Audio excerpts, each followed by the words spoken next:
سيدنا محمد كما صليت على إبراهيم وعلى آل إبراهيم في العالمين إنك حميد مجيد.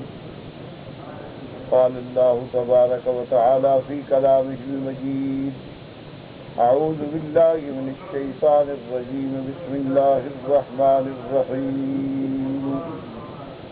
وإن لكم في الأنعام لعبرة نسقيكم مما في بطونه من بين فرث ودم لبنا خالصا سائغا للشاربين ومن ثمرات النخيل والأعناب تتخذون منه سكرا ورزقا حسنا إن في ذلك لآية لقوم يعقلون. قال المؤلف والمفسر رحمه الله تعالى: أدام النفع بعلومه وعلومكم في الدارين آمين، إلى أن قال: وقوله من بين فرث ودم. کیا ہے کیا کر رہے ہیں؟ یہ کتاب والے آپ کے پیچھے بیٹھے ہیں. من بين فرث ودم لبنا خالصا أي يتخلص الدم بياضه وطعمه وحلاوته ما بين فرث ودم في باطن الحيوان فيسري كل إلى موطنه إذا نضج الغذاء في معدته فيصرف منه دم إلى الأروق ولبن إلى الزرع وبول إلى المثانة وروث إلى المخرج وكل منها لا يشوب الآخر ولا يمازجه بعد انفصاله عنه ولا يتغير به. اب مفسر رحمۃ اللہ علیہ اللہ تبارک و تعالیٰ کے کلام مقدس کی ان آیات مبارکہ جو سورۃ النحل کی آیات ہیں، جس میں اللہ نے اپنے بندوں کو اپنی نعمتوں کے ذریعے تنبیہ کی ہے کہ میری ان نعمتوں پہ غور کرو اور اپنے منعم حقیقی کو پہچانو. کیونکہ نعمت کا معنی ہی یہ ہوتا ہے کہ آدمی ان نعمتوں پہ غور کرے اور پھر نعمت دینے والی ذات جو ہے اس کو پہچانے اور پھر ان نعمتوں کا صحیح استعمال کرے اور اس کے بعد اللہ تبارک و تعالیٰ کا شکر بجا لائے.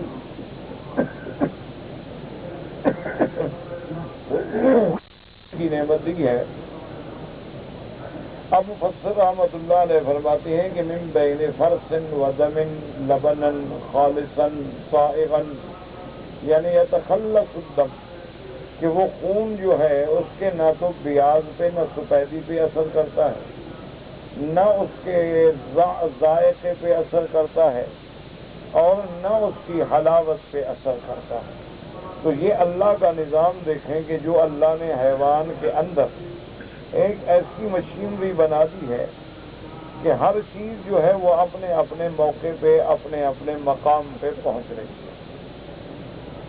اذا نضج الغذاء فی معدته، کہ جب حیوان جو ہیں وہ اپنی غذا لے لیتے ہیں، گھاس کھا لیتے ہیں اور وہ ان کے معدے میں جا کے قیلوس و قیموس کے مراحل سے گزرتی ہے، تو پھر یصرف منہ دم الی العروق، پھر اس سے خون پیدا ہوتا ہے، وہ اپنی وہ رگیں جو اللہ نے خون کے لیے بنائی ہیں ان میں چلا جاتا ہے.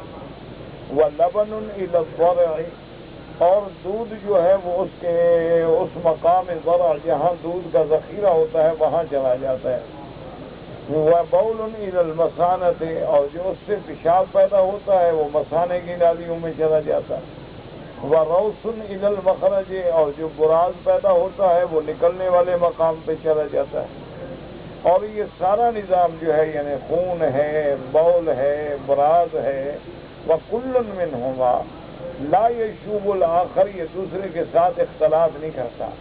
وَلَا يُمَازِجُهُ بَعْدَ انفصالِهِ عَنْهُ، جب اپنی اپنی جگہ سے نکلتا ہے تو دوسرے کے ساتھ ملتا نہیں، کیونکہ اگر خون دودھ میں مل جائے تب بھی دودھ پینے کے قابل نہیں ہوگا.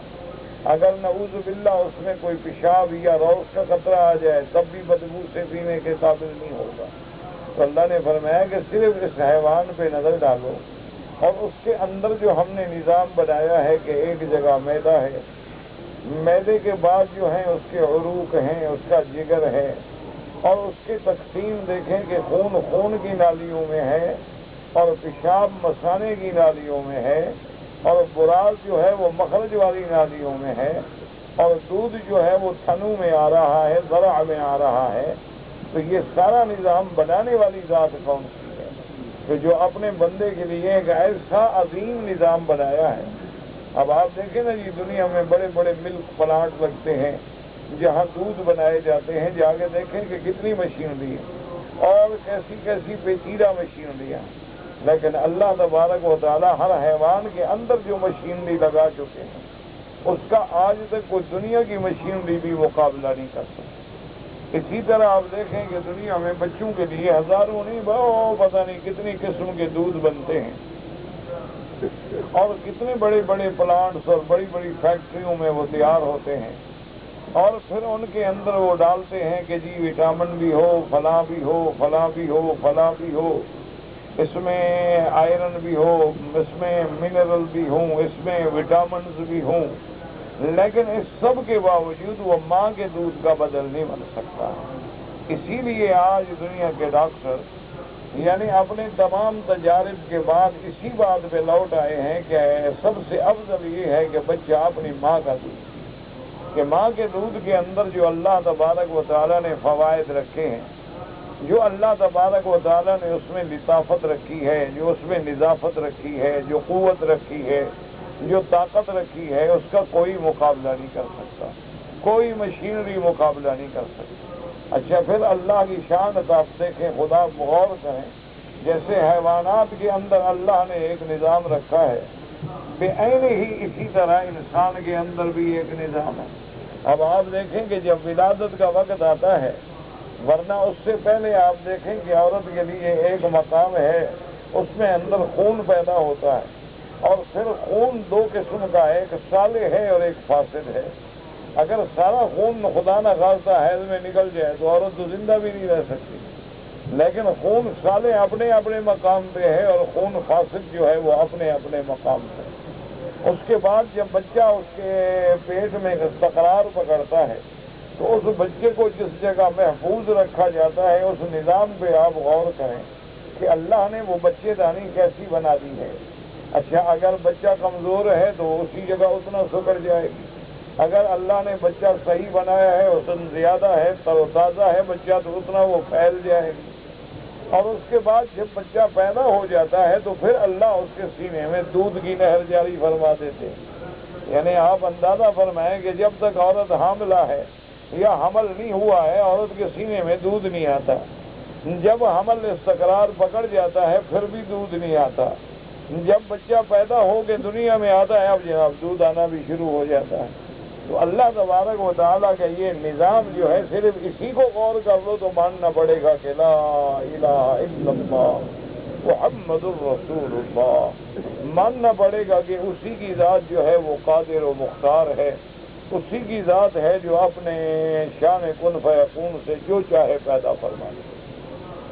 اور اسی طرح دیکھیں کہ اب باقاعدہ اللہ کی شان ہے کہ اب پوری دنیا کی سائنس اس مقام پہ پہنچی ہے کہ جو مائیں اپنے بچے کو دودھ پلاتی ہیں، ایک تو بچہ الحمدللہ صحیح قوتیں حاصل کرتا ہے، اور دوسرا ماں کو بھی فائدہ ہوتا ہے کہ اس کو کبھی بریسٹ کینسر نہیں ہوتا، سینے کا کینسر نہیں ہوتا، کیونکہ بچہ جب خدا کی قدرت ہے دودھ چوستا ہے نا تو اس کے سینے کی بھی اللہ صفائی کر دیتے ہیں، تو اس کے اندر وہ بیماریاں بھی پیدا نہیں ہوتی۔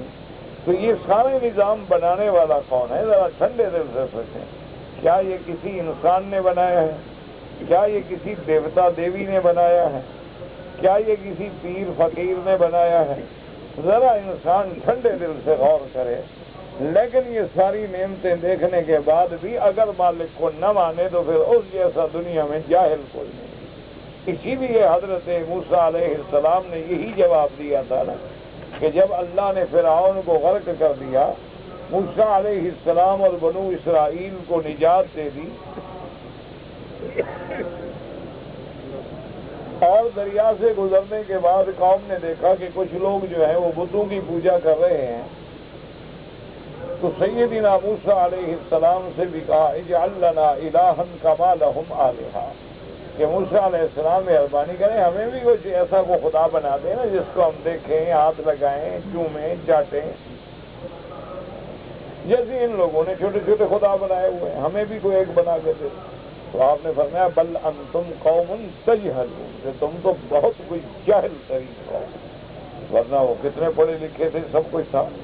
لیکن کیونکہ جو آدمی یہ سارا نظام دیکھنے کے بعد، اب دیکھیں نا جی، آدمی اپنا گھروں میں آپ بھینسیں رکھتے ہیں، گائیں رکھتے ہیں، بکریاں رکھتے ہیں، اپنے ہاتھوں سے دودھ نکالتے ہیں اور پھر پیالے بھر بھر کے پیتے ہیں اور سارا کچھ پی کے قبروں پہ سجدہ کریں، تو اس سے بڑا جاہل کون ہے؟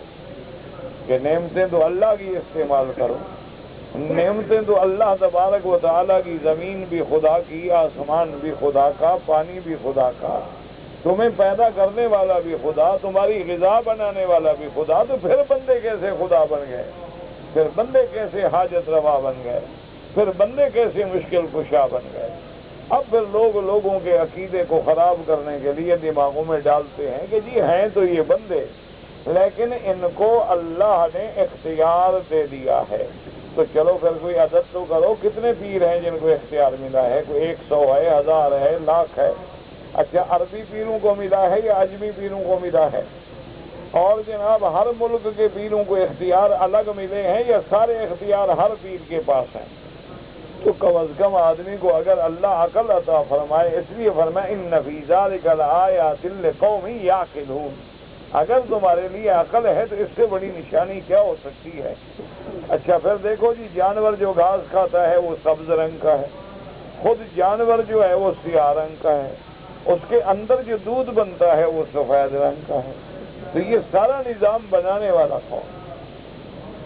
اسی طرح آپ دیکھیں ایک دن میں آپ کتنی غذائیں کھاتے ہیں، کبھی آپ گوشت کھا رہے ہیں، کبھی آپ بریانی کھا رہے ہیں، کبھی آپ کباب کھا رہے ہیں، کبھی جناب آپ چٹنیاں کھا رہے ہیں، کبھی مربے کھا رہے ہیں، کبھی ڈرائی فروٹ کھا رہے ہیں، کبھی آم کھا رہے ہیں، اور اس کے بعد دیکھو اللہ کی شان ہے کہ ہر چیز معدے میں جا کے پھر مشینری جو ہے وہ اپنا کام کر رہی ہے۔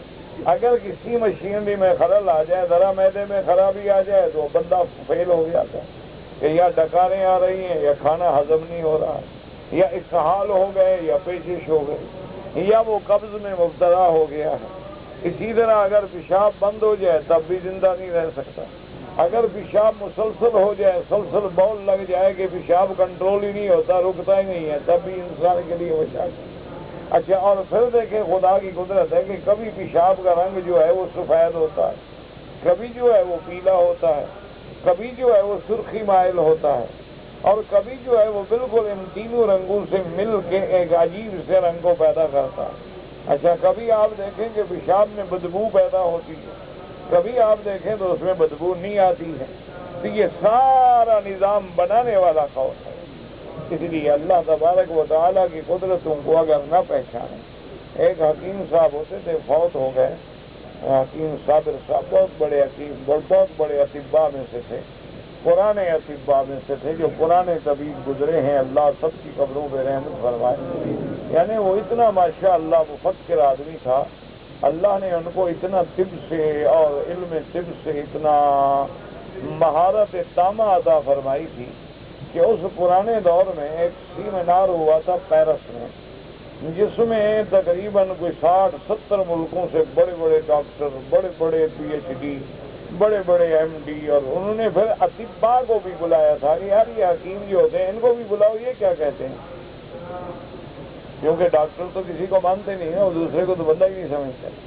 تو انہوں نے کہا یہ جو کہتے ہیں جی طب یونانی ہوتی ہے، اور کوئی کہتا ہے جناب یہ طب اسلامی ہوتی ہے، اور کوئی کہتا ہے کہ جناب یہ آیورویدک ہوتی ہے، اور کوئی کچھ کہتا ہے، یہ کیا، ان کو بھی دعوت دو۔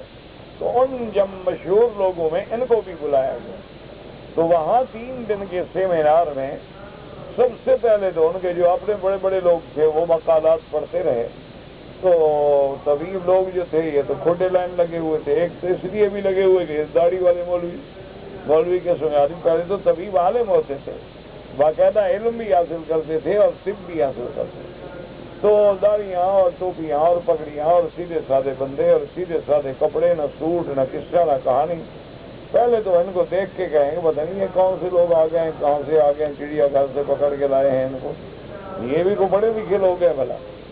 تو بہرحال تو اس کے بعد جب حکیم صاحب کا نمبر آیا اور انہوں نے مقالہ پڑھا تو 60 ملکوں کے ڈاکٹر جو تھے نا وہ بالکل ایسے کر کے انگلیاں منہ میں دے کے بیٹھے تھے اور سوچ رہے تھے کہ یہ کیا بندہ ہے بھائی، یہ ساری جو کتابیں ہم نے پڑھی ہیں ان سب کا خلاصہ بتا رہا ہے اور سب کی غلطیاں نکال کے بتا رہا ہے۔ حیران ہو گئے، پاگل ہو گئے بیچارے۔ اس کے بعد انہوں نے کھڑے ہو کے اعتراف کیا کہ بھی ہم نے آج کل جو اطباء کے خلاف باتیں کی ہیں ہم اس سے اب معذرت کرتے ہیں اور ہم اپنی ساری باتیں واپس لیتے ہیں اور ہم بالاتفاق فیصلہ کرتے ہیں کہ جتنی اچھی تحقیق انہوں نے پیش کی ہے ہم اس مقام تک ابھی نہیں پہنچے، تو سب نے اعتراف کیا۔ تو بہرحال یعنی ایسے لوگ بھی تھے نا، بڑی کتابیں لکھی، اللہ والا وہ ملتی ہیں یا نہیں ملتی۔ تو اچھا پھر بھی وہ عجیب فقیر آدمی، ان کا علاج جو ہے نا جی بڑا عجیب ہوتا تھا۔ آپ جائے نا، آپ بیمار ہیں، آپ تشریف لے گئے، آپ نے کہا جی حکیم صاحب میرا ہاتھ دیکھیے، ہاں بھائی آپ کو فلاں تکلیف ہے، اچھا حضرت دوائی، ہم نے کہا دوائی کی کیا ضرورت ہے، جاؤ بس مولیاں کھاؤ ٹھیک ہو جاؤ گے۔ اچھا کسی کو کہا جاؤ گاجر کھاؤ، کسی سے کہا جاؤ کدو کھایا کرو، کسی سے کہا تم گیا کھایا کرو، کسی سے کہا تم ٹنڈے کھایا کرو، کسی سے کہا تم آم کھایا کرو، کسی سے کہا تم انگور کھایا کرو۔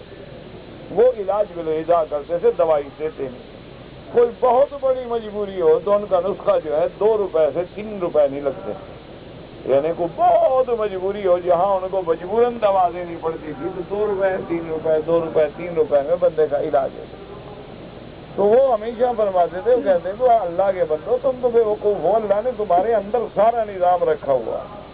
وہ کہتے تھے کہ انسان اگر غور کر لے، وہ کہتے تھے یہ دیکھو انسان ہے، اس کو ایسے سیدھا لکیر کھینچو نیچے تک لے آؤ، اگر داہنی طرف تمہیں درد ہے تکلیفیں ہیں تو سردی زیادہ ہو گئی، اور بائیں طرف تکلیفیں ہیں تو گرمی زیادہ ہو گئی، پیشاب پیلا ہو رہا ہے تو صفرا زیادہ ہو گئی، پیشاب سفید ہو رہا ہے تو کمزوری ہو گئی، پیشاب میں خون کی آمیزش ہے تو سودا بڑھ گئی، بس اس کے متواصل دوائی کھا لو ٹھیک ہو جاؤ۔ کیا دوائیں اور ڈاکٹر اور گولیاں کس چکر میں پڑے گی؟ تو وہ ہر بندے کو 2 منٹ میں حکیم بنا کے بھیج دیتے تھے کہ بھائی اب تم اپنے حکیم خود ہو۔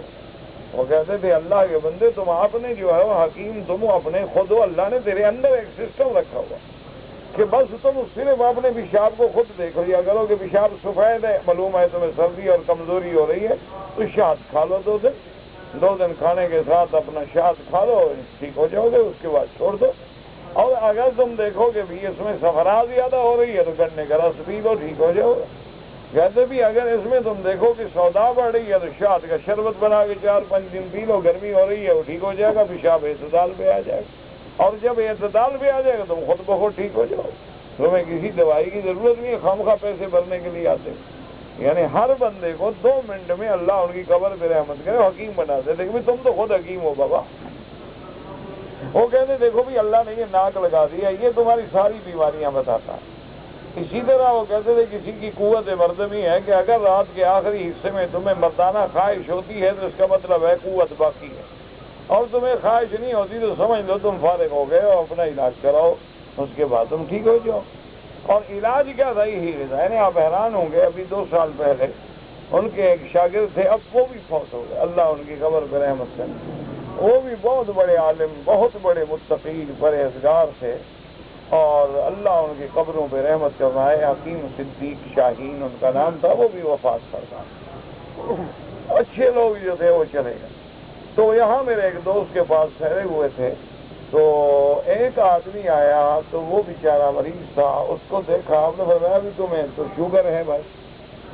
انہوں نے کہا ہاں حضرت میں تو شوگر کا ہوں۔ فرمایا تمہاری شوگر تقریباً اس وقت جو ہے وہ 300-350 کے قریب ہے؟ اس نے کہا ہاں جی میں نے کل ٹیسٹ کرائی تھی 350۔ تو اس نے کہا کہ حضرت میرے علاج دیں۔ فرمایا میرا علاج کرو گے؟ اس نے کہا کہ حضرت میں اسی لیے تو نے کہا نہیں میرا علاج کوئی کرتا نہیں، میں فقیر بندہ ہوں، میری بات کوئی نہیں مانتا۔ تو انہوں نے کہا حضرت میں اسی لیے، انہوں نے کہا دیکھو حرم میں بیٹھے سیدھی بات کرو، جو میں کہوں گا علاج کرو گے؟ انہوں نے کہا جی حرم میں بیٹھے میں بھی پکی بات کرتا ہوں، علاج کروں گا۔ فرمایا جا کے ٹیسٹ کراؤ کہ تمہاری شوگر کتنا ہے، بلڈ میں کتنی ہے اور یورین میں پیشاب میں کتنی ہے۔ وہ جا کے ٹیسٹ کرا کے دوسرے دن انہوں نے کہا جی وہ تو 350 ہے اور اس میں اتنا ہے۔ فرمایا کہ 8 دن نہ روٹی کھاؤ، نہ سالن، نہ گوشت، نہ روٹی، نہ چاول، نہ دودھ، کچھ بھی نہیں، صرف آم کھاؤ، صبح سے لے کر رات تک جب بھوک لگے آم کھاؤ، 3 کلو 4 کلو 5 کلو روز کے کھا جاؤ۔ اچھا، آپ جو ساتھی سن رہے تھے انہوں نے کہا انشاءاللہ یہ تو دوسرے دن فوت ہو جائے گا، شوگر کا مریض ہے، اس کو جو عام حضرت بتا رہے ہیں۔ میرے پاس وہ شریف آدمی، مجھے اس کے دوست جہاں ٹھہرے ہوئے تھے، میرے ساتھی ہے حفیظ الرحمان، تو اس نے کہا کہ انہوں نے ان کو عام بتائے۔ میں نے کہا انشاءاللہ قریب فوت ہو جائے گا، جان چھوٹے گی، چلو حرم میں تو دفن ہوگا، یہ تھوڑا فائدہ ہے، حضرت نے فائدہ تو کر دیا غریب کا۔ تو اس نے کہا کہ بس، اس نے کہا حضرت آم میٹھے، کہا بس یہ مجھے مت بتاؤ آم میٹھے ہوتے ہیں یا کھٹے ہوتے ہیں، تم نے آم کھانے، ہفتے کے بعد پھر چیک کراؤ، پھر میرے پاس آنا، تمہیں دوائی دوں گا۔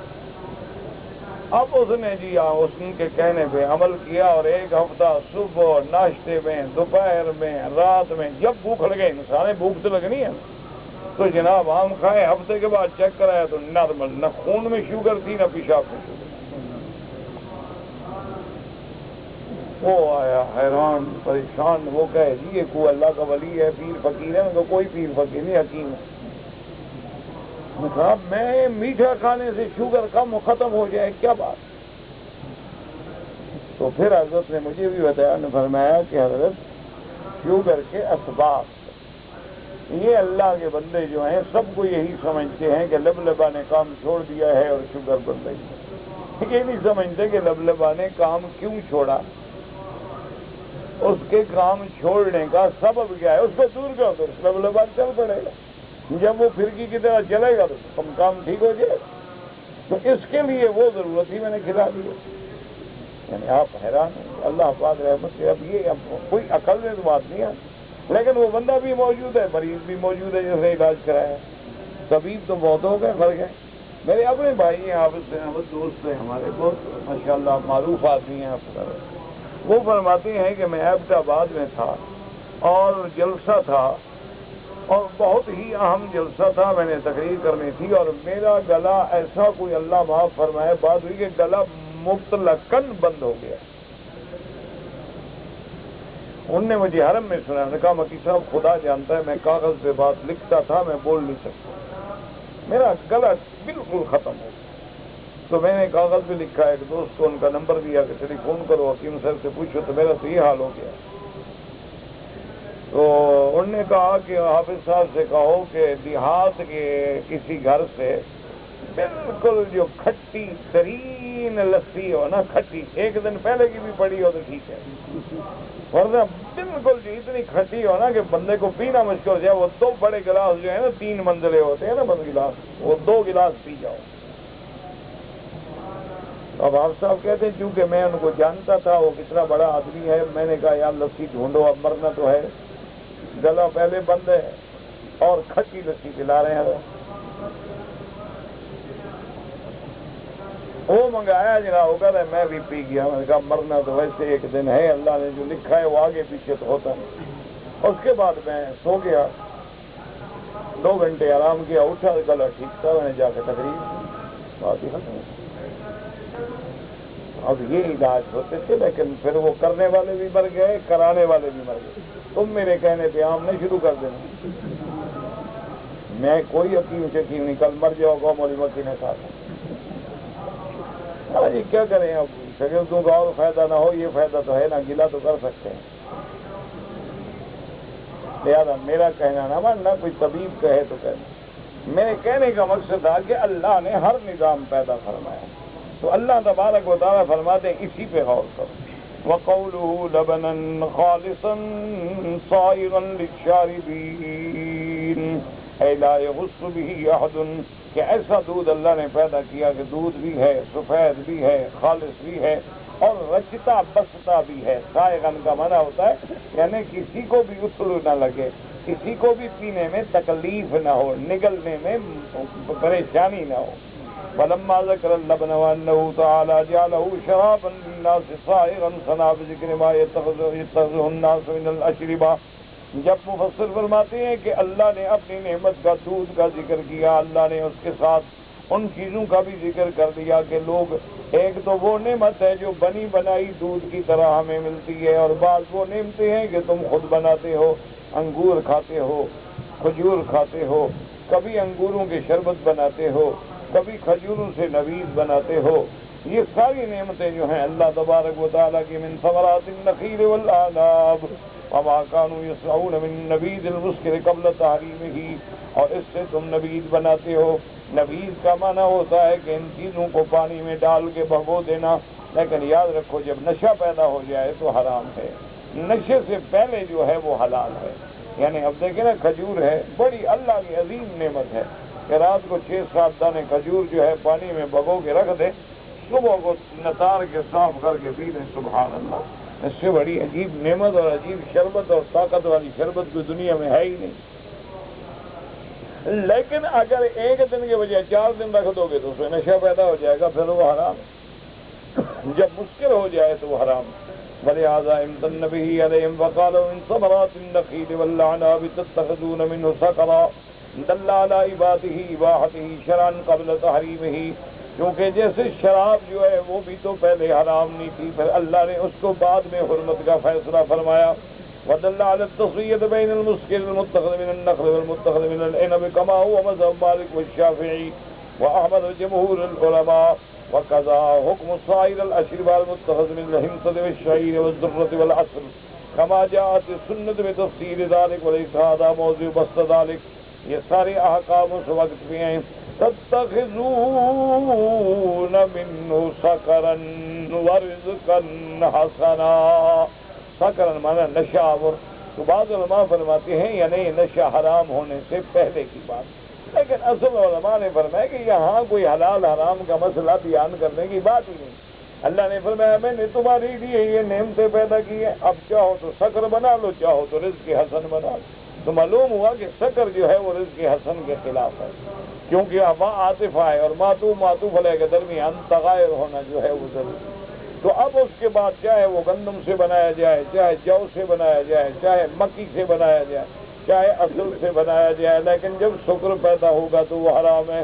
کما قال ابن عباس نے فی قولی سکرا ورزقا حسنا قال السکر ما هو من ثمرتیہما، یعنی سکر وہ ہے جن کو اللہ تبارک و تعالی نے حرام فرما دیا، والرزق الحسن ما احل من ثمرتیہما، اور رزق حسن کیا ہے کہ آپ ایسے انگور کھائیں، کھجور کھائیں یا نبیذ بنائیں لیکن نشہ نہ ہو۔ ورزق حسن حلال ہو، آپ نے فرمایا سکر یعنی حرام، اور رزق حسن جو ہے وہ حلال، یعنی ما یبس منہما من تمر وزبیب، کہ اگر انگور خشک ہو جائے تو کشمش بن جاتی ہے، اور کھجور بھی خشک ہو جائے تو کھجور۔ وما عمل منہما من طلاء وهو الدبس وخل ونبیذ، اور بعض علماء جو ہیں بعض فرماتی ہیں کہ اللہ تبارک و تعالیٰ نے یہ ایسی نعمتیں دی ہیں کہ ان سے طلا بھی بنائے جاتی ہیں، معجون بھی بنائے جاتے ہیں جن کو دبس کہا جاتا ہے، سرکہ بھی بنایا جاتا ہے، نبیذ بھی بنایا جاتا ہے۔ حلال یشرب قبل ان یشتد، نبیذ پینا حلال ہے لیکن جب تک اس میں نشہ پیدا نہ ہو، اگر نشہ پیدا ہو جائے تو پھر وہ حرام۔ اچھا خدا کی شان دیکھیں کہ ایک کھجور کے اندر ایک پانی ہوتا ہے، اس کو کہتے ہیں ڈاب، وہ ڈاب جو ہے نا اس کا بھی اللہ کا نظام ہے، اگر وہ سورج نکلنے سے پہلے آپ نکال لیں تو نشہ نہیں کرتا، اگر سورج نکلنے کے بعد نکالو تو اس میں بھی نشہ پیدا ہو جائے۔ تو اللہ تبارک و تعالیٰ کی عجیب عجیب نعمتیں، تو اس لیے اللہ نے فرمایا کہ یہ ساری میری نعمتیں ہیں، ان میں غور کرو، اور پھر اللہ کی نعمتوں کا شکر یہ ہے کہ حلال استعمال کرو اور حرام سے بچو۔ اور اس کے بعد جناب فرماتے ہیں مفسر رحمۃ اللہ علیہ کما وردت السنۃ بذلک ان فی ذلک لآیۃ لقوم یعقلون، ناسب ذکر العقل ہا ہونا، اللہ نے فرمایا ان میں نشانیاں ہیں لیکن ان لوگوں کے لیے جو عقل رکھتے ہیں، فإن أشر ما في الإنسان، چونکہ عقل ہے تو انسان ہے، عقل نہ ہو تو پھر تو حیوان سے بھی کمتر ہے۔ ولهذا حرم الله ولا هذه الأمة الأشربة المسكرة صيانة لعقولها، اسی لیے اللہ نے منشیات کو حرام کر دیا ہے، نشے والی چیزوں کو حرام کر دیا تاکہ بندے کا عقل جو ہے وہ محفوظ رہے، کیونکہ جب کوئی نشہ ہوگا تو عقل ختم، جب عقل ختم تو انسان نہ رہا، حیوان بن گیا۔ اس کے بعد فرماتی ہیں وَجَعَلْنَا فِيهَا جَنَّاتٍ مِّن نَخِيلٍ وَأَعْنَابٍ، تمہارے لیے اللہ نے باغ پیدا کر دیے کھجوروں کے، انگوروں کے، وَفَجَّرْنَا فِيهَا مِنَ الْعُيُونِ، اور چشمے زمین سے پیدا کیے، لِيَأْكُلُوا مِن ثَمَرِهِ وَمَا عَمِلَتْهُ أَيْدِيهِمْ، تاکہ ان چیزوں کے پھل کھاؤ اور تم نے تو کچھ نہیں بنایا۔ افلا یشکرون، کیا اللہ کے نعمتوں کا شکر نہیں کرتے ہو؟ سبحان الذی خلق الازواج كلها مما تنبت الارض ومن انفسهم ومما لا يعلمون، اللہ نے فرمایا پاک ہے وہ ذات جس نے ہر چیز کا جوڑا بنایا ہے جو زمین سے نکلتی، ہر چیز کا جوڑا ہے، پھلوں کا بھی جوڑا ہے، کھجور نر بھی ہے مادہ بھی ہے۔ اسی طرح اللہ نے فرمایا کہ انسانوں میں وَمِنْ أَنفُسِهِمْ، اور تمہارے اندر بھی ہم نے جوڑا بنایا ہے، مرد ہے عورت ہے، تاکہ تبھی ہی تو دنیا کا نظام چلے گا۔ وَمِمَّا لَا يَعْلَمُونَ، اور کتنی میری مخلوق ہے جن کو تم جانتے بھی نہیں ہو، کتنی دریائی مخلوق ہے، کتنی بری مخلوق ہے، کتنی ہوائی مخلوق ہے، کتنی اللہ کی مخلوق ہے جو صرف رات میں ظاہر ہوتی ہے دن کو چھپ جاتی ہے، کتنی مخلوق ہے جو دن میں ظاہر ہوتی ہے رات میں چھپ جاتی ہے، کتنی مخلوق ہے جو پانی کے اندر۔ تم نے تدبر کیا ہے، تبھی تم نے غور کیا ہے کہ ان کو بنانے والا کون ہے؟ تم تو بس مچھلیاں ماشاءاللہ بھون کے کھا جاتے ہو نا، مچھلی پیدا کس نے کی؟ اللہ اکبر، غور کرو نا، صرف ایک مچھلی کے کسی بہت بڑے بعض کے ملک میں ہوتے ہیں، بڑے بڑے ان کے بنے ہوتے ہیں ایکوزیم، جس میں سینکڑوں نہیں ہزاروں قسم کی مچھلیاں ہیں، بندہ دیکھ دیکھ کے حیران ہو جائے۔ اور پھر ان مچھلیوں کے رنگ دیکھو، ان کو تم نے برش پھیرا ہے جا کے، یا پیر فقیر بیٹھے ہیں پانی میں۔ اللہ کے بندے پھر بھی توحید سمجھ نہ آئے، اس سے بڑی کوئی حالت ہے۔ اچھا، سب سے زیادہ بچے جو ہے نا مکڑی پیدا کرتے، ٹھیک ہے، تو یہ کس پیر سے طویل دھاگا لیتی ہے؟ اس کا کوئی پیر جانتے ہو جہاں مکڑی جا کے دھاگا شاگا لیتی ہو، طویل لیتی ہو؟ یہ میری اولاد نہیں ہوتی، یہ طویل لیتے تو مکڑی کو کون طویل دیتا ہے؟ اچھا، کتا کتی تو ناپاک ہے نا، ان کو کون دیتا ہے؟ 7 بچے ایک وقت پیدا ہو گئے، لائن لگی ہے بچوں کے پیچھے، نہ تو وہ منصوبہ بندی کرواتی ہیں، نہ تمہاری طرح انجیکشن لگواتی ہیں، نہ ویاگرا کھاتی ہیں، ان کو کون دے رہا ہے؟ پھر بھی تم خدا کو نہ مانو۔ اچھا، خود جن کو تم پیر مرشد حاجت روا مشکل کشا او جناب، ان کو کس نے پیدا کیا؟ یہ خود اترے ہیں اوپر سے؟ اچھا، یہ ماں کے پیٹ میں سے کیا کھاتے رہے؟ وہ غور کرو۔ اسی لیے یاد رکھو، مخلوق کو پہچانو اور خالق کو پہچانو۔ خالق خالق ہے، مخلوق مخلوق۔ پھر اللہ نے ان میں شان دیا ہے، رسولوں کی شان الگ ہے، انبیاء کی شان الگ ہے، صحابہ اہل بیت کی شان الگ ہے، اولیاء کی شان الگ ہے، صلحاء کی شان الگ ہے، ائمہ فقہاء کی شان الگ ہے، لیکن سب اس کے بندے ہیں۔ ایاک نعبد و ایاک نستعین، سیدھی بات، ساری اس کی مخلوق ہے، فرشتے ہیں، کتنا بڑی شان ہے کہ 600 پر ہے۔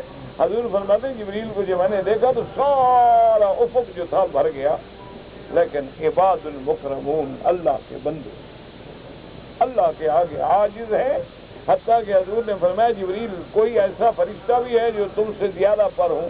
میں کہا یا رسول اللہ میرے تو 600 پر ہیں، بعض فرشتے ایسے ہیں جن کے 5000 پر ہیں، لیکن جب میرے اللہ کا حکم ہوتا ہے فرمایا کل بدغتی، جیسے یہ بدغہ ہے نا، یہ جس کو آپ کلری کہتے ہیں، ایسے تازے ہو جاتے ہیں ڈر سے کہ ان کو طاقت نہیں ہوتی کہ اللہ کے فرمان کے آگے سر اٹھا صرف زبان پہ سبوح قدوس ربنا ورب الملائکۃ. تو یہ ساری چیزیں اور ساری نعمتیں کھانے کے بعد بھی تمہیں توحید سمجھ نہیں آتی تو پھر اللہ کی مرضی ہے. معلوم ہوا کہ پھر اللہ نے دلوں پہ مہریں لگا. اس کے بعد فرماتے ہیں وَأَوْحَىٰ رَبُّكَ إِلَى النَّحْلِ أَنِ اتَّخِذِي مِنَ الْجِبَالِ بُيُوتًا وَمِنَ الشَّجَرِ وَمِمَّا يَعْرِشُونَ ثُمَّ كُلِي مِن كُلِّ الثَّمَرَاتِ فَاسْلُكِي سُبُلَ رَبِّكِ ذُلُلًا يَخْرُجُ مِن بُطُونِهَا شَرَابٌ مختلف الوانه فيه شفاء للناس ان في ذلك لآية لقوم يتفكرون. اب مفسر فرماتے والمراد بالوحی هنا الالہام والہدایہ، کیونکہ ایک وحی شریعت ہوتی ہے، اصطلاحی وحی جو اللہ انبیاء پہ بھیجتے ہیں، جو اپنے پیغمبروں پہ بھیجتے ہیں، اپنے رسولوں پہ بھیجتے ہیں، اور ایک لغوی وحی ہے یعنی اللہ ہدایت دیتے ہیں، الہام کرتے ہیں. بس ارشاد للنحل ان تتخذی من الجبال بیوتا تاوی الیہا. اللہ فرماتے ہیں کہ ہم نے نحل شہد کی مکھیوں کو حکم دیا کہ تم پہاڑوں پہ اپنے گھر بناؤ. وَمِنَ الشَّجَرِ وَمِمَّا يَعْرِشُونَ، درختوں پہ گھر بناؤ. ثُمَّ هِيَ مُحْكَمَةٌ فِي غَایَةِ الْإِتْقَانِ فِي تَنزِيلِهَا وَرَصِّهَا بِحَيْثُ لَا يَكُونُ فِي بَيْتِهَا خَلَلٌ. اب مفسر فرماتا ہے کہ دیکھو اللہ نے شہد کی مکھی کو گھر بنانے کا کیسا حکم دیا ہے، کیسے مضبوط چھتا ہے، کیسا مضبوط گھر ہے. فی تصدیقها اور مسدس ہے، یعنی ہر خانہ جو ہے نہ مربع ہے نہ مخمس ہے نہ مثلث ہے بلکہ مسدس ہے. ورصِّہا اور ایسے ایک دوسرے کے ساتھ مضبوط ہے. بحیث لا یکون فی بیتہا خلل، مجال ہے کہ کوئی دیوار ایک دوسرے سے فرق میں ہو یا ایک دوسرے سے علیحدہ ہو جائیں. ثم اذن اللہ تعالی اذن قدریا تفصیلیا، اس کے بعد اللہ نے اس کو حکم دیا اپنی تقدیر کا، اللہ نے اس کے لیے مسخر کر دیا. فرمایا ان تاکل من کل الثمرات، ہر قسم کے پھل جو ہیں تم اس کو کھاؤ. اب دیکھیں شہد کی مکھی ہیں ماشاءاللہ ہر قسم کے پھل کھا رہی ہیں، پھولوں پہ بیٹھی ہیں، ہموں پہ بیٹھی ہیں، درختوں پہ. اچھا پھر خدا کی شان یہ ہے کہ جس درخت کا پھل کھاتی ہیں شہد میں وہی اثرات.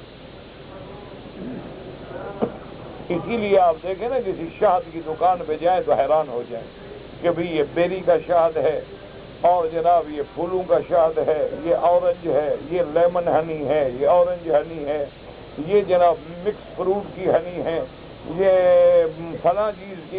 کیا اللہ کا نظام ہے کہ اللہ پاک نے اس کو حکم دیا ہے کہ جو جو تمہیں درخت ملتے ہیں سب سے کھاؤ، سب سے پیو اور اپنے نظام کو قائم رکھو.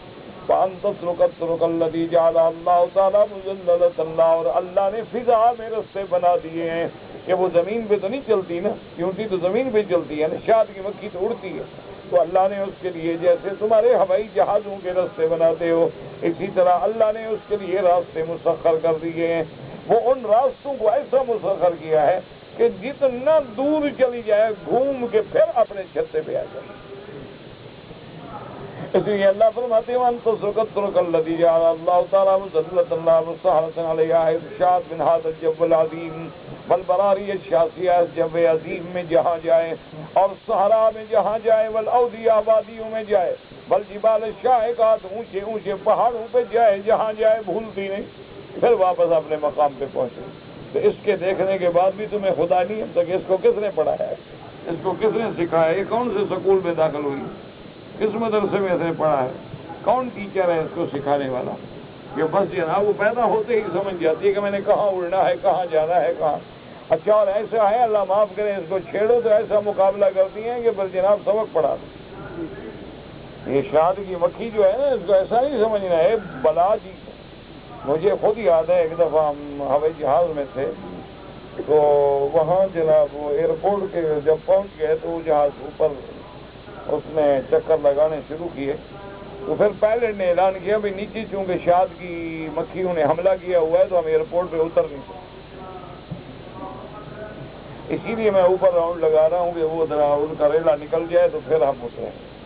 پھر وہ پتہ نہیں کئی چکر بیچار نے لگائے، آدھا گھنٹہ، پھر لینڈ کیا، پھر اس نے کہا ابھی بھی ہم دروازہ نہیں کھولیں گے جب تک اچھی طرح ہو چلے، کیونکہ ورنہ جس کو ایک نے بھی ڈنگ لگا دیا نا بھی امان اللہ، اللہ کی رحمت، ایسا سبق پڑھا دیتے ہیں کہ سمجھ آ جاتا ہے کہ اس کو چھیڑنا کیسا۔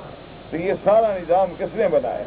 اور اس کے بعد فرمایا ثم تعود كل واحد منها الى بيتها لا تحيد ان يبرز ولا يستن، پھر اس کے بعد ہر شہد کی مکھی جو ہے نہ تو وہ دائیں جاتی ہے نہ بائیں جاتی ہے نہ بھٹکتی ہے، اکیلی ہو یا دو واپس اپنے گھر پہ پہنچتی ہے۔ بل الى بيتها وما لها من فيه من فراخ واصل، جہاں اس کے بچے ہیں، جہاں اس کی شاد ہے، وتبن الشمن اجدیا وتقم وتقي الاسمن فيها۔ اور مفسر فرماتا ہے کہ دیکھو خدا کی قدرت ہے کہ اس کے منہ جو ہے وہ اس کے پروں سے نکلتی ہے، اور اس کے منہ سے جو ہے وہ شہد نکلتی ہے، وہ اصل نکلتی ہے۔ وتبید الفراخ من دبرها، اور اس کے پیچھے جو ہے وہ انڈے دیتی ہے۔ ثم تصبح الى مرائها، پھر جب صبح ہوتی ہے تو چرنے کے لیے نکل جاتی ہے اپنے اپنے باغوں میں۔ تو یہ سارا نظام اس کو کس نے سمجھایا؟ اور اس کے بعد بھی آدمی خدا کو نہ مانے یا اللہ کی قدرتوں پہ ایمان نہ لے آئے تو اس کی بڑی کی حالت کیا ہوگی؟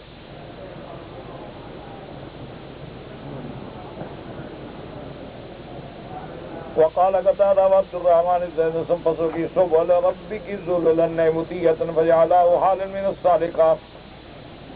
بعض علماء فرماتے ہیں کہ ذللا کا کیا معنی ہے؟ مطیعتن، اللہ کی فرما بردار بن کے چلو، اگر یہ معنی کریں گے تو پھر یہ حال ہوگا صالحہ سے۔ قال ابن زید وهو قول الله تبارك وتعالى وذللناها لهم ومنها ركوبهم ومنها يأكلون۔ اللہ نے فرمایا کہ جیسے ہم نے تمہارے لیے جانور پیدا کیے، تمہارے مسخر کر دیے ہیں، بعض تمہاری سواری کے کام آتے ہیں اور بعض کو تم کھاتے بھی ہو۔ قال الا ترى انهم ينقلون النحل في بيوتهم من بلد الى بلد وهو يصحبهم، کہ دیکھتے نہیں ہو کہ شہد کی مکھیاں جو ہیں اپنے گھر کے ساتھ چھتے کے ساتھ وہ چھتے کا چھتا نکال لیتے ہیں اور دوسرے ملک میں پہنچا دیتے ہیں۔ وقال ابن جرير كلا القولين صحيح، مفسر ابن جریر رحمۃ اللہ علیہ فرماتے ہیں کہ دونوں قول جو ہیں وہ صحیح ہیں۔ وقد قال ابو يعلى المصري وحدثنا شيبان بن فروخ قال حدثنا بكير بن عبد العزيز نبي انس قال قال رسول الله صلى الله عليه وسلم عن انس رضي الله تعالى عنه قال قال رسول الله صلى الله عليه وسلم عمر الذباب 40 يوما والذباب كله في النار الا النحل۔ اس حدیث مبارک میں آتے ہیں حضور نے فرمایا کہ مکھیوں کی عمر جو ہے وہ 40 دن ہوتی ہے، اور جتنی مکھیاں ہیں وہ سب کی قیامت میں جہنم میں ڈالی جائیں گی، مگر شہد کی مکھی کو نہیں ڈالا جائے گا۔ وقوله تعالی يخرج من بطونها شراب مختلف الوانه فيه شفاء للناس ما بين ابيض واصفر واحمر وغير ذلك من الالوان الحسنه على اسرا ورائيا وما كلها منه۔ اللہ پاک نے فرمایا میرے بندے غور کر کے ان شہد کا پھر رنگ پہ غور کرو، کہیں تو شہد سفید ہوگا، کہیں پیلا ہوگا، کہیں سرخ ہوگا، کئی رنگوں میں ہوتا ہے۔ کیوں؟ جیسے جیسے وہ پھل کھاتی ہے اسی رنگ کا شہد پیدا ہوتا ہے۔ وقول تعالی فيه شفاء للناس اي في الاصل شفاء للناس اي من ادواء تورد لهم، وقال بعض من تكلم عن الطب النبي لو قال فيه الشفاء للناس كان دواء لكل داء، ولكن قال فيه شفاء للناس اي كل احد من ادواء بارده فانه حرم الشيء يداوي بضده۔ اسی لیے علماء طب کہتے ہیں کہ اللہ نے فرمایا فی شفاء نکرا، اگر فرماتی فی شفاء معرفہ تو پھر تو ہر بیماری کا دوا ہوتا، لیکن یہ نکرا ہے، یہ معرفہ نہیں، تو اس لیے یہ ان بیماریوں کے لیے دوا ہے جو بیماریاں سردی سے پیدا ہوتی ہوں، جو بیماریاں جو ہے نا ٹھنڈک سے پیدا ہوں، سردی سے پیدا ہوں، کیونکہ فَإِنَّهُ حَارٌ، شہد جو ہے یہ گرم چیز ہے، وَالشَّيْءُ يُدَاوِي بِضِدِّهِ، اور امراض کا علاج جو ہے اس کی ضد سے کیا جاتا ہے، یعنی اگر سردی ہے تو گرم چیزیں دیں گے، گرمی ہے تو ٹھنڈی چیزیں دیں گے۔ آپ دیکھتے نہیں ہیں کہ آدمی کو گرمی ہو تو ٹھنڈی چیزیں استعمال کر، اور اگر سردی ہو تو پھر گرم چیزیں استعمال کر۔ تو اس لیے اللہ فرماتے ہیں فی شفاء للناس، شفاء نکرہ ہے، اس کا معنی یہ ہے کہ ہر بیماری کے لیے نہیں، اگر ہر بیماری ہوتی تو پھر ہوتا فیہ شفاء للناس، معرفہ ہوتا۔ تو اسی علماء فرماتے ہیں کہ اللہ کی نعمت ہے، اور بڑی بڑی بیماریوں میں اللہ نے اس کو نافع بنایا ہے، لیکن وہ بیماریاں ما یتولد من البرود تھی، جو ٹھنڈی بیمار ٹھنڈک سے پیدا ہونے والی بیماریاں جو ہے ان کا اللہ نے علاج بنایا ہے، واللہ اعلم۔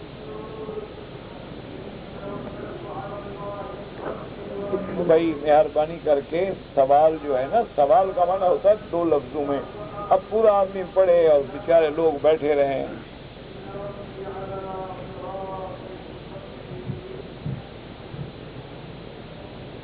جی میں نے احرام کا نیت کیا تھا، گاڑی چھوٹ گیا، احرام نہیں باندھا، سیدھی بات ہے۔ اس کے بعد جناب جدے آیا، پھر جدے میں بھی احرام باندھنے کی جگہ نہیں ملی، پورے جدے میں اس کو جگہ ہی نہیں ملی، ایک جگہ گاڑی نہیں ملی، جدے میں جگہ، اور پھر مسجد عائشہ میں جگہ مل گئی، اور آیا بھی پھر طائف کے راستے میں مکے میں داخل ہوا، پھر بھی جگہ نہیں ملی۔ تو آپ ایک بکری دم ادا کریں، آئندہ جگہ مل جائے گی۔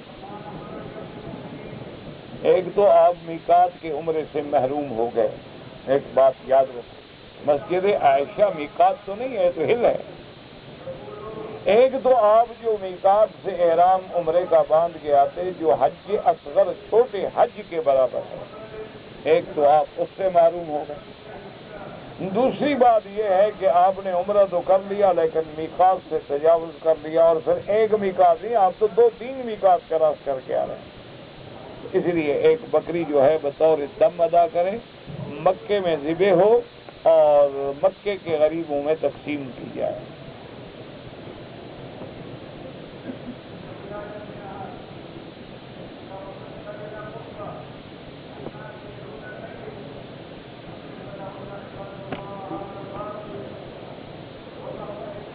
آپ یہ بتائیں اس میں کیا مسئلہ ہے؟ ایک لڑکی سے کسی کے ناجائز تعلقات سے حمل ہو گیا، لڑکی کے والدین کو لڑکی پتہ نہیں نام نہیں لیا، تیسرے شخص پہ الزام لگا لیا، تو میں کیا کروں؟ میں تفتیشی افسر ہوں، انسپیکٹر ہوں، تفتیش کروں؟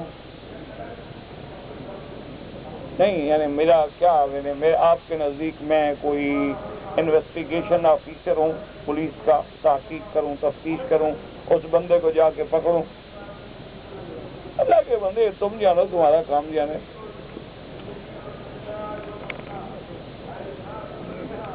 ہنڈی کا کاروبار جو کرتے ہیں اس میں علماء نے 2 باتیں لکھی ہیں کہ اگر ہنڈی کے کاروبار کرنے سے کسی مسلمان ملک کو نقصان پہنچ رہا ہے تو بالکل نہ کیا جائے۔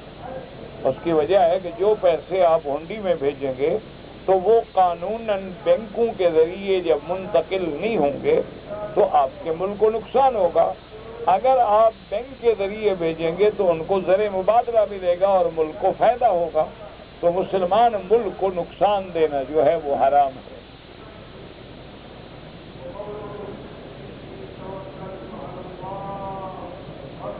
اگر ایک عورت جو ہے وہ باوضو ہے لیکن اس نے اپنے بچے کا کپڑا جو ہے یا اس کا انڈر ویئر جو ہے وہ پیشاب میں ہے، اس کو دھو دیا، تو اس کا وضو کیوں ٹوٹے بھائی؟ دھو دیا بس، ہاتھ دھو لے، خلاص وضو ہے۔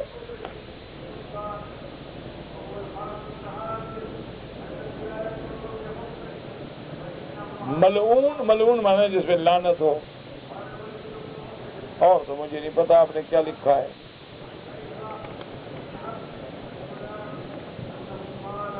کہتے جی میرے دل میں ہمیشہ شیطانی وسوسہ ہوتا ہے، تو اس کا کوئی علاج بتائیں۔ شیطان لوگوں کے ساتھ نہ بیٹھا کریں، جب صحبت صالح ہو جائے گی تو مشورہ اچھا ملے گا، جب صحبت بری ہوگی تو وہ شیطان وسوسے اور زیادہ ڈالے گا، ایک سیدھا سا علاج۔ اور دوسری علاج حدیث مبارک میں موجود ہے کہ جب انسان اللہ کے ذکر سے غافل ہو جاتا ہے تو اس کے دل پہ شیطان باقاعدہ ڈیرا ڈال دیتا ہے، وہ کہتا میرا روزگاری اب یہی ہے نا۔ اور جب آدمی اللہ کا ذکر کرتا ہے، نماز پڑھتا ہے، قرآن پڑھتا ہے، ذکر کرتا ہے، لا الہ الا اللہ، سبحان اللہ، الحمدللہ، تو شیطان دور ہو جاتا ہے۔ تو آپ اللہ کا ذکر زیادہ کریں، بری صحبت سے بچیں، اچھی صحبت اختیار کریں، تو اللہ تبارک و تعالیٰ اس بیماری سے بچا لیں گے۔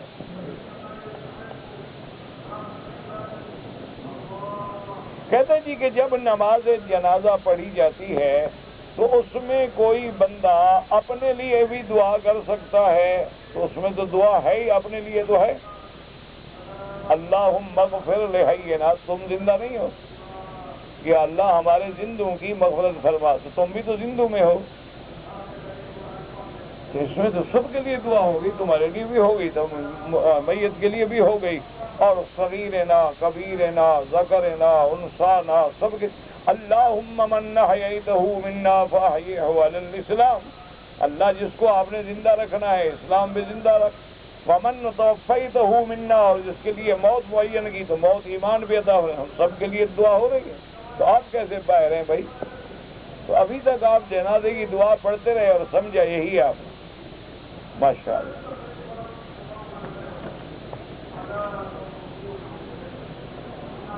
اس لیے ہمیشہ میری ایک بات یاد رکھنا کہ ہمیشہ علماء کا احترام کرو،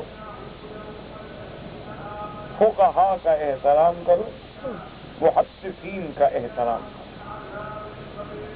اور اپنے اس سلسلے ادب کو قائم رکھو۔ جب آدمی ان سے کٹ جاتا ہے نا پھر گمراہی میں پڑ جاتا ہے۔ اللہ تبارک و تعالی ہر مسلمان کو بچائے۔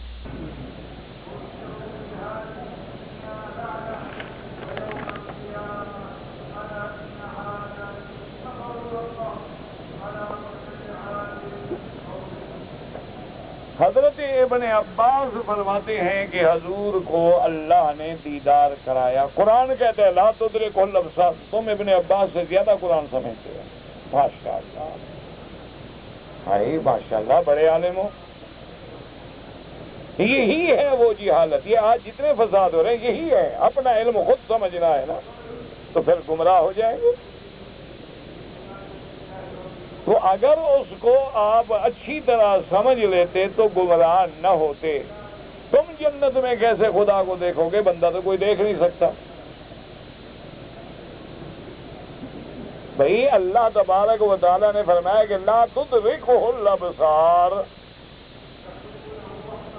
لیکن ہر مومن جو بھی اللہ کی رحمت سے جنت میں داخل ہوگا، حضور نے فرمایا اس کو اللہ اپنا دیدار کروائیں گے، اور اس میں اس کو کوئی شبہ بھی نہیں ہوگا۔ لا تضامون فی رؤیتہ، فرمایا کوئی شبہ نہیں ہوگا، باقی اللہ دیدار کروائیں گے۔ تو پھر تم کیسے دیکھو گے؟ تم انسان نہیں ہوگے، کچھ اور بن جاؤ گے۔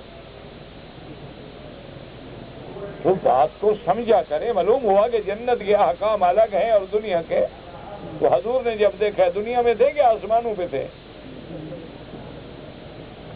تو خدا کے لیے کچھ سمجھا کرو۔ آج مصیبت تو یہ ہے نا، دو کتابیں بندہ پڑھ لیتا ہے، یہ سارے جو فتنے ہو رہے ہیں، ایمان سے کہیں کوئی مسلمان کلمہ پڑھنے والا خدا کے کعبے میں بیٹھے ہو، قطع نظر کسی پارٹی کے، ایمان سے کہیں تم کو اللہ نے ایمان دیا ہے، عقل دیا، دعا کرو اللہ ایمان پہ قائم رکھے، اور ایمان سے کہیں خدا کے گھر میں قطع نظر حنفی، شافی، مالکی، حنبلی کسی کے، کوئی مسلمان یہ سوچ سکتا ہے کہ اللہ کے حرم میں گولیاں چلائے؟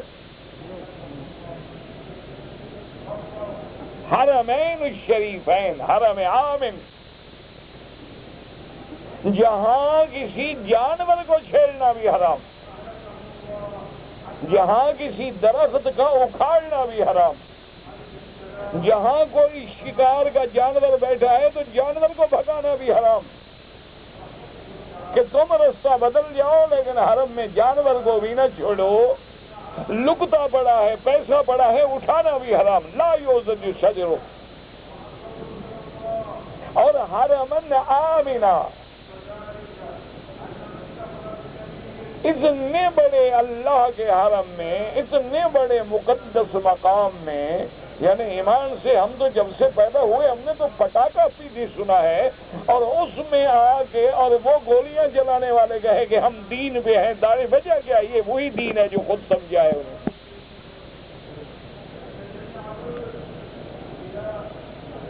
یہ وہی دین ہے جو انہوں نے خود سمجھا، علماء سے بھی کٹ گئے، اپنی قیادت سے بھی کٹ گئے، قرآن و سنت سے بھی کٹ گئے، اور اپنی جان میں وہ سمجھ رہے ہیں کہ ہم دین پہ ہیں۔ یہ ہے وہ گمراہی۔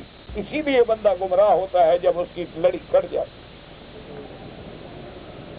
یہ وہی دین کے سمجھنے کی بات ہے کہ ایک آدمی بیچارہ جمعہ کا دن تھا، اس نے کہا آج موقع مل گیا ہے، ایک مولوی صاحب تھے، انہوں نے کہا کہ حجامت کر، ہم طالبوں کو تو موقع ہی مدرسوں میں جمعرات یا جمعہ کو ملتا تھا نا، کہ کوئی نائی آ گیا اور سارے طالب لائن میں بیٹھ گئے، ہم کرا لی۔ اس نے یہ دیکھا کہ مولوی ہے، داڑھی ہے اور حجامت کرا رہا ہے، تو وہ آ گیا، کہنے لگا حضرت آپ جمعہ کے دن سر مڈا رہے ہیں۔ اس نے کہا بھائی کیا ہو گیا؟ کیا ہوا جمعہ کے دن سر منڈانے میں؟ کہا لا حول ولا قوت الا باللہ، میں نے 5 سال ہو گئے سر نہیں مڑایا جمعہ کے دن، کیوں حدیث ہے حضور نے منع کیا ہے الحلق یوم الجمعہ سے۔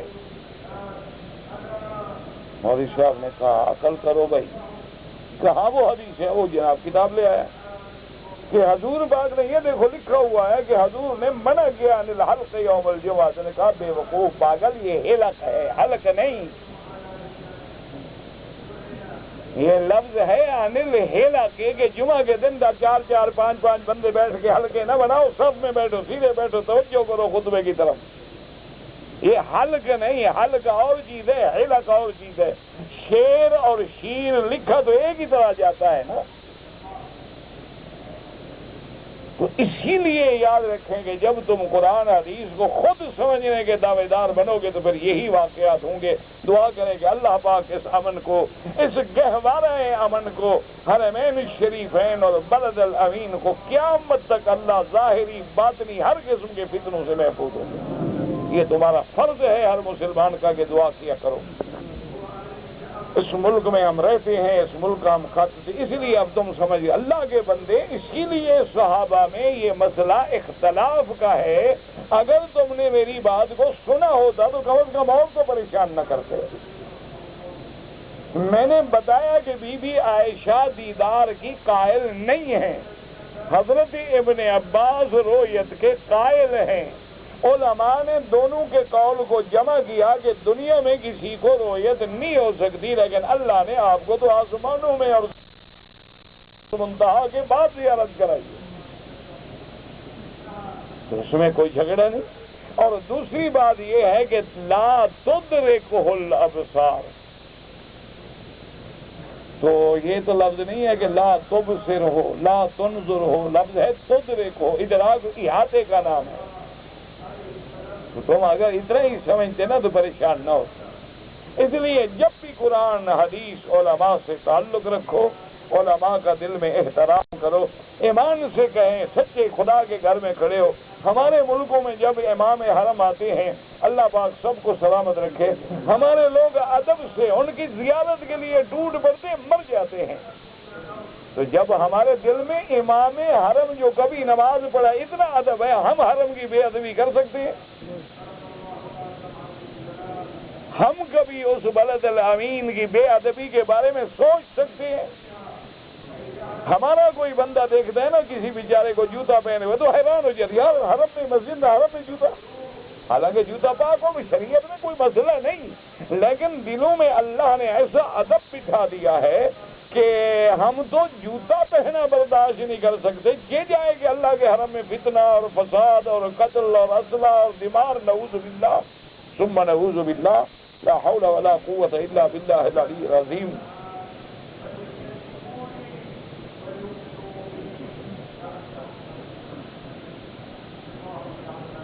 سب لوگ ائمہ کے پابند کا معنی یہ نہیں ہوتا کہ ایک دوسرے کے پیچھے نماز نہ پڑھے، یہ کتنی بڑی جہالت ہے۔ پابند ہو جائیں تو ان کے فقہی قول پہ عمل کریں، اور سب کو حق سمجھتے ہوئے. جب حق سمجھتے ہیں تو ایک دوسرے کے پیچھے نماز بھی پڑھیں گے. دوسرے کو ہم گمراہ تو نہیں سمجھتے. یعنی جو بخاری شریف کا موت کے تو ہو جائے ترمذی نہ پڑھے، یہ اچھا مسئلہ سمجھا آپ نے. اور جس کے دل میں امام ترمذی کی محبت آ جائے وہ بخاری شریف کو ہاتھ نہ لگائے. اللہ کے بندے، بخاری شریف میں بھی حدیث رسول ہے، ترمذی شریف میں بھی حدیث رسول ہے. امام ابو حنیفہ بھی مسئلہ بتائیں گے تو حدیث رسول ہے، امام شافعی بھی بتائیں گے تو حدیث رسول ہے. اللہ ان سب ائمہ پہ کروڑوں رحمتیں نازل فرمائے. اگر ایک آدمی طائف گیا بھائی کو ملنے کے لیے تو حنفی مسلک میں واپسی پہ احرام باندھنا لازم ہے. اگر نہیں باندھا تو لوٹ کے عمرہ کرے، ورنہ دم بھی دینی پڑے گی اور عمرہ بھی کرنا پڑے گا. امام احمد ابن حنبل رحمۃ اللہ علیہ فرماتے ہیں کہ کوئی ذاتی کام تھا، نوکری تھی، بھائی کو ملنا ہے، عمرے کی نیت ہی نہیں تھی تو دم سے بچ جائے گا. لیکن یہ تو سب امام کہتے ہیں کہ اگر عمرہ باندھے، سب کہتے ہیں افضل کہ عمرہ بھی مل گیا، بھائی بھی مل گیا. کوئی عورت غیر محرم سے ہاتھ ملا سکتی ہے؟ نہیں ملا سکتی. یہی ہاتھ ملانے کے بعد ہی تو گڑبڑ ہوتی ہے. جو ہاتھ نہیں ملائے گی وہ سینہ بھی نہیں ملائے گی. جب ہاتھ ملا تو پھر پہنچا پکڑا تو گیا، بات ختم ہو گئی. یہی لعنت یہیں سے شروع ہوتی ہے نا. پہلے نظر ملتی ہے، ولا ہاتھ ملتے ہیں، پھر بدن ملتے ہیں. جب اللہ نے پابندی لگا دی کہ نظر ہی نہ ملاؤ، قل للمؤمنات یغضضن من ابصارهن، تو ہاتھ ملانے کا کیا مطلب؟ اللهم ربنا تقبل منا انك انت السميع العليم. السميع العليم. السميع العليم. السميع العليم. السميع العليم. السميع العليم. السميع العليم. السميع العليم. السميع العليم. السميع العليم. السميع العليم. السميع العليم. السميع العليم.